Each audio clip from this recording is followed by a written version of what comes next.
Doping control is an essential part of anti-doping programs to promote and protect the integrity of sport and the health of athletes.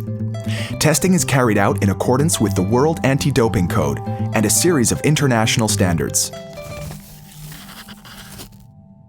Hi, I am a doping control officer, also known as a DCO. I play a major role in protecting your rights in the doping control process, which consists of 5 phases.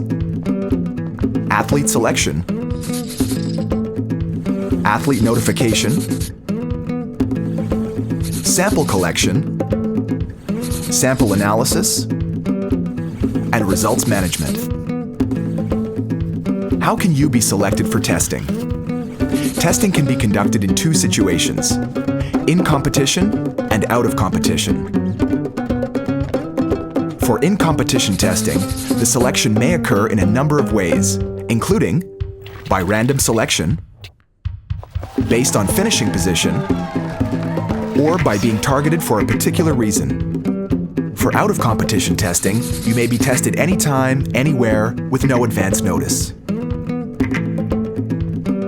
If you have been identified in a registered testing pool, you will be required to provide whereabouts information. You may be tested at home, at your training location, or other relevant locations.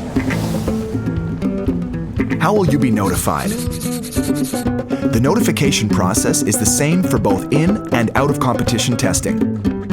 If you are selected for testing, I will show you my DCO accreditation to demonstrate that I am authorized to conduct testing. I will also explain your rights and responsibilities in the doping control process and ask you to sign a form. Once you have been notified, you must report immediately to the doping control station.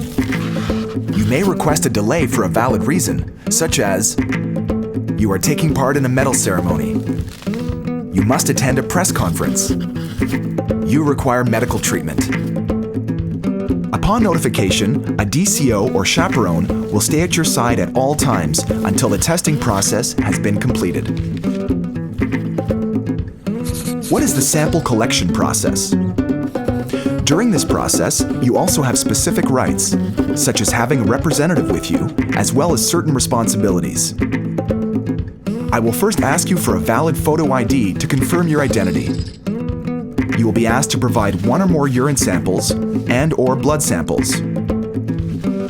When you are ready to provide a urine sample, a doping control official of the same gender as you will witness the passing of the sample and will stay with you until you provide a sample that meets all requirements. You will then be asked to divide the urine sample into B and A bottles and then seal them. Throughout the process, you will be the only one to handle the sample collection equipment, unless you require assistance. Finally, you will be asked to review and sign the doping control form. The samples and a copy of the form that does not disclose your identity will be sent to a WADA-accredited laboratory, while the other copies will go to the relevant anti-doping organizations. A copy of the form will also be provided to you. How are the samples analyzed? Once your A sample arrives at the laboratory, it will be opened and analyzed. The B sample will be securely stored. Should the A sample reveal an adverse analytical finding, the B sample will be analyzed to confirm the result. How are the results managed? The lab will report the results to the anti-doping organization responsible for results management. A copy will be sent to WADA to ensure the accountability of the process. In the event of an adverse analytical finding, your rights include requesting and attending the B sample analysis within set deadlines, a fair hearing, and the right to an appeal. As an essential deterrent, a standard doping control process across all countries helps protect the right of athletes to compete on a level playing field in the true spirit of sport.